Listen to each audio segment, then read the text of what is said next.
Have you ever been frustrated because someone always gets their way? Imagine being constantly oppressed by a bully that takes all your stuff and forces you into hard labor. That's exactly what happened to Israel, except their bully was an actual king named Eglon, who ruled over them for 18 long years. But after 18 years of misery, Israel found a hero named Ehud, who was quite possibly the most unlikely hero you could imagine. And when I tell you about all the obstacles this man had to overcome to defeat the oppressive king, you'll see why he was such an underdog. You see, Ehud was a left-handed man. And back then, right-handed people looked down on left-handed people because they were in the minority. You see, back then, most people were right-handed, and it seemed like everything was made for right-handers, like doors that opened inwards, making it impossible for a lefty to open them without using their dominant hand. It wasn't until 1990 that scientists discovered why there are more right-handers than left-handers. It has to do with the part of the brain that controls movement. But that's neither here nor there, because back then, if you were left-handed, you were often seen as less than human. And being a southpaw meant that Ehud didn't really have many opportunities in life. But even though Ehud was left-handed, God still saw something in him. Because when Eglon was oppressing Israel, God told Ehud, "Hey, you, I want you to be my instrument of vengeance against King Eglon." And Ehud thought, "Me? No way.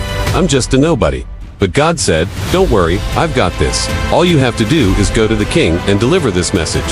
So Ehud set out on his mission. Now, the problem was Eglon's empire had Israel so beat up that whenever Ehud wanted to leave Israel, he needed Eglon's permission. And if he entered Eglon's territory without permission, the king's soldiers would kill him on sight. So Ehud went to Eglon's officials and asked for travel permission. And the king's officials thought, "Ooh, we haven't had any tribute from Israel in a while. Let's get some money out of these people." So they gave Ehud permission to come to the capital and deliver some taxes. So Ehud gathered as much silver and gold as he could from the Israelites and headed to the capital of Moab. Now, at this point, you might be thinking, wait, hold on, this doesn't make any sense. Why would God tell Ehud to go to the king's capital to pay taxes instead of, say, assassinating the king or something? Well, the thing was, Eglon expected Israel to pay tribute every 3 years. And for some reason, Israel hadn't paid tribute in 18 years. So when Ehud arrived at the capital with tribute, the king's officials were very happy. They accepted his gift and let him go on his way. But here's where things got interesting. See, the king's officials didn't think Ehud was worthy of meeting the king, so they sent him home right away. But little did they know, God had bigger plans for Ehud. You see, when Ehud was packing for his trip, his mother noticed that he was putting on his fanciest clothes and his best sandals, and she asked him, "What's up? You trying to impress someone?" And he said, "No, actually, I'm going to assassinate the king." And his mom was like, "Wait, what? Why?" And Ehud explained how God had called him to be a deliverer. And he said, "I'm going to sneak into the king's palace and kill him." And his mom was like, "Wait, that sounds dangerous. Are you sure you're up for this?" And he said, "Yeah, I'm ready to do whatever it takes to free our people from Eglon's tyranny." And his mother replied, "Well, if you must do this, please take my dagger with you. I think it will come in handy." And Ehud was like, "Thanks, Mom, but I don't need your puny little dagger. I'm not going to be a failure like all those other Israelites who tried to fight Eglon. I'm going to take out the king with style." And he started laughing, because he knew exactly what he was going to do. He was going to buy a fancy sword and stick it in the king's chest. But little did he know, his mother's dagger would be the very thing that ended the 18-year reign of terror. You see, when he got to the capital, he bought a sword, but he didn't plan on sticking it in the king's chest. Instead, he bought a special type of sword called a double-edged sword, which was curved on both sides. Then he had a leather strap attached to it, and he strapped the sword to his right thigh, his non-dominant leg. Because of his southpaw status, nobody thought to search that spot.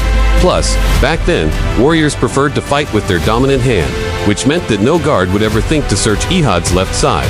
So Ehud was able to conceal his weapon quite easily. Then, when he got to the palace, he told the guards that he had a secret message for the king, and they let him in. Now, when Ehud walked into Eglon's throne room, the king was sitting on a golden throne. He was huge, his belly was wobbling like jelly, and he had a goblet in his hand. And when he saw Ehud, he motioned with his hand for him to come closer, and Ehud got on his knees before the king. Then he leaned in close to the king and whispered, "Got a secret message for ya," and pulled out his sword and plunged it into Eglon's belly. Now the sword went in so easily that Ehud thought maybe all those years of training were for nothing. But then he felt the tip of the sword hit something hard. So he pushed his whole body weight behind it, and that's when he felt the warm liquid metal hit his hand. You see, Eglon was so obese that the sword couldn't reach his other side. So Ehud had to move around the throne to find a spot where he could plunge the entire sword inside the king. And when he finally found the perfect spot, he pushed and pushed and pushed until he heard a loud crack. and that's when he knew he'd struck a fatal blow. Eglon's eyes grew wide, and he tried to speak, but no sound came out. He grabbed Ehud's shoulder and tried to say something, but Ehud shrugged him off and ran out of the room. You see, when Ehud delivered that fatal blow, he severed Eglon's spine, but it took a few minutes for the king to die. So Ehud raced out of the palace, down the hallway, through the courtyard, over the wall, and into the wilderness. And the guards didn't even notice him slip away. But once he was far away from the palace, he stopped, hid his weapon, changed his clothes, and returned to the city. Once he was back in Israel, he called the army together and told them, "Hey guys, it's time to fight back against the oppressive king. Come and meet me at the riverbank tomorrow morning and we'll take back what's rightfully ours." And the next day, 800 men showed up, and when they heard Ehud's story about taking out the king, they were inspired and ready to fight. They marched to the capital and surrounded the city. Then they sent a message to the palace saying, "Hey, surrender or we're gonna burn your city to the ground."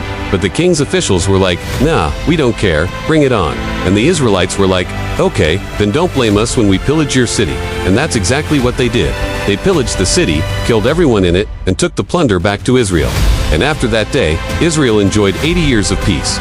And that's the crazy story of how the most unlikely hero of all time took out one of the most oppressive kings of all time. But now I want to ask you, what lesson do you take away from this story?